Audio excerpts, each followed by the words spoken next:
কিন্তু ওইখানে বসে থেকে হ্যাঁ তোমরা ক্যান্টনমেন্টের দিকে অন্ধকারে মানুষকে বলবা ঢিল ছোড়েন আপনারা ক্যান্টনমেন্টের দিকে। মানুষ কেন ক্যান্টনমেন্টের দিকে ঢিল ছড়বে? হাসনাত আবদুল্লাহ পোস্ট দিছে ক্যান্টনমেন্টে কী আলাপ আলোচনা হয়েছে, সেখানে আসন নিয়ে আলোচনা হয়েছে।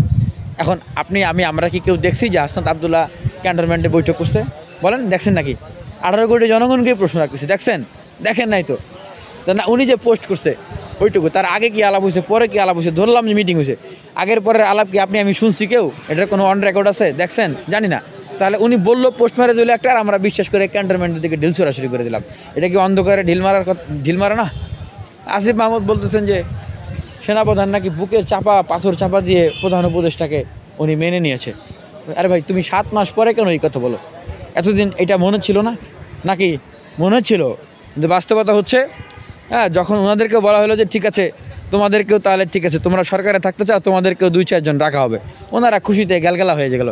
এতদিন কিন্তু এই জন্য কিন্তু কোনো আপত্তি বিপত্তি তুলে নাই। এখন ওনাদেরকে নিয়ে চরমভাবে বিতর্ক তৈরি হচ্ছে, বিভিন্ন জায়গায় চরম সমালোচনা তৈরি হচ্ছে, ওনাদের বিভিন্ন অন্যায় অনিয়মের খবর বের হচ্ছে। এইটা একটা দিক। আর একটা দিক হলো এতদিন যে চুক্তি ছিল তাদের, যে তারা সরকার গঠন, রাজনৈতিক দল গঠন করবে, তাদেরকে সহযোগিতা করতে হবে, সেটা তারা করছে, তারা দলও গঠন করছে। এতদিন ভালোভাবে কিন্তু তারা ঘর সংসার করছে। এখন যখন আসন বন্টনের সময় হলো, সামনে নির্বাচনের সময় হলো, এখন তার হিসাব বনে না। কারণ ওনারা ভাবছিলেন সরকারি পৃষ্ঠপোষকতা একটা রাজনৈতিক দল করবে, দেশের সবাই মনে হয় ওনাদের ওই জায়গায় হুমড়ি খেয়ে পড়বে। ওনাদের যে বক্তব্য ছিল শুরুর দিকে, ভিতরে ভিতরে মানুষকে বুঝিত যে বিএনপি ভাঙ্গে আমাদের কাছে আসবে, জামাত ভাঙ্গে আসবে, গণ অধিকার ভাঙ্গে ছিল, সব ওইখানে যা যোগ দেবে। এখন বাস্তবে তো আর হচ্ছে না। দিন দিন ওনারা আসলে ডিক্লাইনিংয়ের দিকে যাচ্ছে, আরও ন্যারো হয়ে যাচ্ছে। এখন বার্গেনিং করতে গেছে, এখন তো সিটে তো মিলতেছে না, এখন পাবলিকলি এসে স্ট্যাটাস দিতেছে। আর ভাই এগুলা মানুষ বোঝে, মানুষকে এত বোকা ভাইবেন না। জনগণকে বলবো যে আপনাদেরকে যদি কেউ অন্ধকারে ঢিল ছুটতে বলে, দয়া করে অন্ধকারে ঢিল ছুড়বেন না। এখানে অনেকেই রাজনীতি করে ক্ষমতাকে দীর্ঘায়িত করার জন্য নানান ধরনের এজেন্ডা বিভিন্ন জায়গায় থ্রো করতেছে, সেই জায়গায় পা দিবেন না।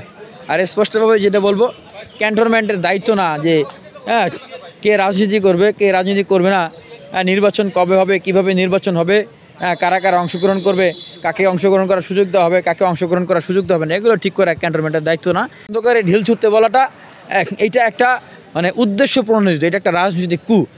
তারাদের দেখবেন যে অনেকেই বুদ্ধিজীবীরা, অনেক এই যে তরুণ নেতারা, তারা কিন্তু বলতেছে যে সৈনিক জনতা, তারপরে কি যে জুনিয়র অফিসার, জেনারেলরা বিপক্ষে, এই যে তাদের ভিতরে একটা বিভাজন সৃষ্টি করা এবং ক্যান্টনমেন্টের ভিতরে একটা উত্তেজনা সৃষ্টি করা, এই কাজগুলো তারা করতেছেন। কারণ তাদের উদ্দেশ্য কিন্তু ভালো না।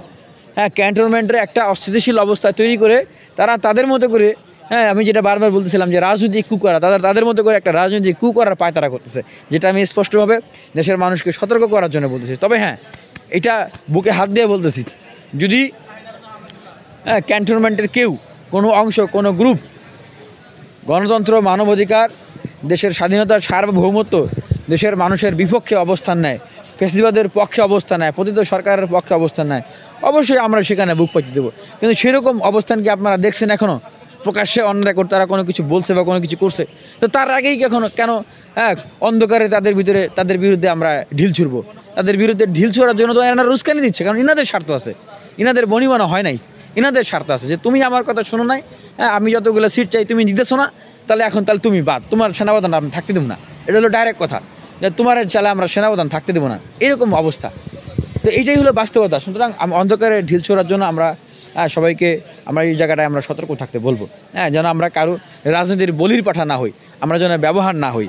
আর অবশ্যই আওয়ামী লীগকে নিষিদ্ধ করতে হবে। বিশ্ববিদ্যালয়, কলেজ, জেলা, উপজেলায় বাংলাদেশের 56,000 বর্গমাইলে বিপ্লবী মুক্তিকামী মানুষ আপনারা রাজপথে নেমে আসেন।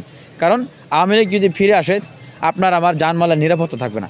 তারা প্রতিহিংসা পরায়ণ এবং তারা যে প্রতিশোধ পরায়ণ, যেটা আমরা দেখছি বিগত সময়ে, 2000 মানুষ তারা ক্ষমতায় থাকার জন্য মেরেছে, আসার জন্য 2 লক্ষ মানুষও মারতে তাদের কোনো দ্বিধাবোধ তারা করবে না। সুতরাং দেশের স্থিতিশীলতা, নিরাপত্তা, আপনার আমার জানমালের নিরাপত্তার জন্য রাজপথে নেমে এই আওয়ামী লীগকে প্রতিহত করতে হবে, আওয়ামী লীগকে নিষিদ্ধ করতে হবে। যারাই আওয়ামী লীগের পক্ষে দাঁড়াবে তাদেরকে কিক করে একদম ইন্ডিয়া পাঠিয়ে দিতে হবে শেখ হাসিনার কাছে।